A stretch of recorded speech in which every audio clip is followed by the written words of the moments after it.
L'ordre du jour appelle la question orale de Madame Sylvie Robert à Madame la ministre de l'Éducation nationale, de l'Enseignement supérieur et de la Recherche. Vous avez la parole.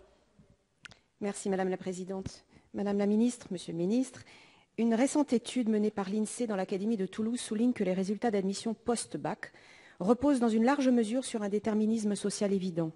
À dossier équivalent, les élèves issus de milieux favorisés s'orientent beaucoup plus vers les filières d'excellence ou les grandes écoles.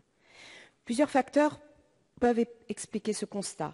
Les conditions de ressources financières, la position sociale des parents qui influe souvent sur le choix des enfants, la symétrie d'informations sur les établissements d'enseignement supérieur ou encore les disparités relatives à l'orientation dans les lycées. Cette configuration tend à conférer un point déterminant au capital social et culturel détenu par l'élève et sa famille. Or, le niveau de diplôme demeure une variable prépondérante en matière d'insertion sur le marché du travail. Pour preuve, 4 ans après la sortie de la formation initiale, le taux de chômage des peu ou non diplômés, 45%, est 4 fois plus important que celui des diplômés du supérieur. Pour remédier à cette situation, il se révèle donc essentiel d'agir en amont, en garantissant une égalité réelle devant l'orientation, qui n'est pas seulement un processus de répartition des élèves dans différentes voies de formation, mais aussi une aide dans le choix de leur avenir scolaire et professionnel, comme le rappelle le Haut Conseil de l'éducation. À ce titre, il est reconnu que le système APB, admission post-bac, requiert un accompagnement et un suivi personnalisé de chaque élève. Néanmoins, l'impossibilité d'obtenir parfois dans le cadre scolaire des informations pertinentes sur les filières et établissements envisagés, ainsi que des conseils quant aux stratégies à mettre en œuvre pour formuler ses vœux, constitue souvent l'une des causes principales d'erreurs, voire d'échecs d'orientation. D'ailleurs, dans le rapport d'information sénatorial « Une orientation réussie pour tous les élèves », il est préconisé d'intégrer le conseil en orientation dans la formation initiale et continue des enseignants.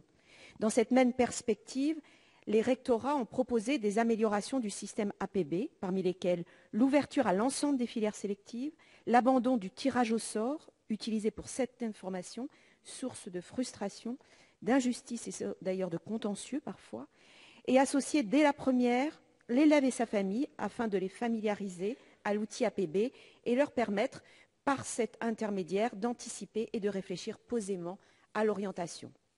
Renforcer la transparence du système APB en publiant son code source conformément aux dispositions de l'article 2 du projet de loi pour une République numérique qui crée un droit d'accès aux règles en définissant le traitement algorithmique. En conséquence, je souhaiterais connaître la position du gouvernement sur ces quelques pistes de réflexion. Envisagez-vous d'autres mesures afin que chaque élève fasse un choix éclairé et ait une égale chance avec le système APB de poursuivre ses études dans la filière et l'établissement supérieur qu'il désire? Et la parole à Madame la ministre Clotilde Walter. Merci Madame la Présidente, Mesdames et Messieurs les sénatrices et les sénateurs, Madame la sénatrice Sylvie Robert. Je suis mandatée par la ministre de l'Éducation nationale et par mon collègue Thierry Mandon pour répondre à votre question qui porte sur l'orientation qui, vous le savez, est une des champs de réflexion et du travail du gouvernement depuis 2012 au regard de l'importance, comme vous l'avez souligné, de l'orientation des élèves et de la lutte contre le décrochage scolaire qui est conduite.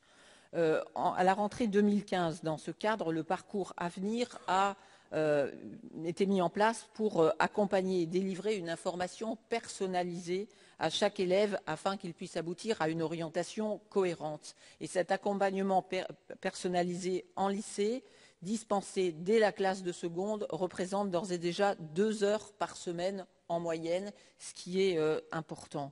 Des actions ont également été engagées pour améliorer le continuum de formation bac 3, bac plus 3, telles que la généralisation du conseil d'orientation anticipé en classe de première, le renforcement de la commission académique des formations post-baccalauréat, une meilleure articulation des programmes du second degré et du supérieur par la rénovation en profondeur des programmes, le renforcement des passerelles et l'évolution de l'offre pédagogique.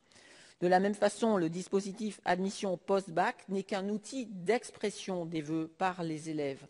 Le choix de l'orientation se fait bien évidemment en amont de la formulation des vœux sur le portail et c'est une réflexion que l'élève mène avec son équipe pédagogique et grâce aux ressources de l'ONICEP. Des évolutions importantes ont été apportées à ce portail qui vise à informer davantage et permettre aux élèves de formaliser un choix réfléchi en le confortant dans son choix ou en le préconisant, lui conseillant un autre choix.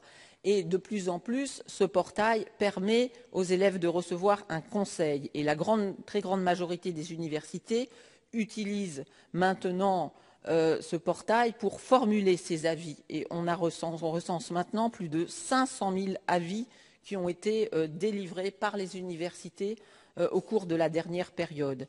Les équipes éducatives ont été à cet effet formées dans chaque académie au niveau des bassins de formation des établissements.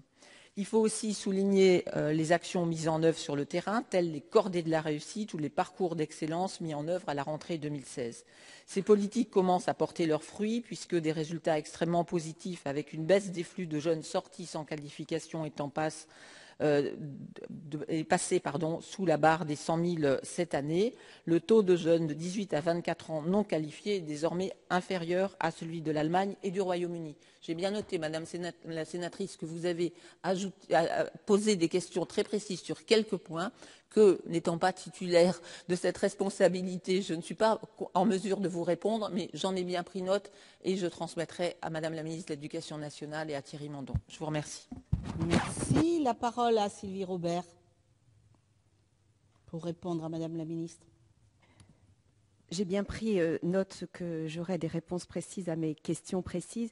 Je voulais simplement dire, et je vous remercie vraiment, Madame la ministre, de ces réponses, qu'il n'est vraiment pas dans mon esprit de critiquer le système APB qui, effectivement, s'est beaucoup amélioré, mais surtout de mettre en garde contre, non pas la complexité de ce système, mais peut-être la difficulté pour certains élèves et leurs familles de pouvoir accéder à un vrai choix libre et éclairé de leur parcours professionnel. Donc, c'était simplement la nature de ma question. Merci, Madame la Présidente. Merci.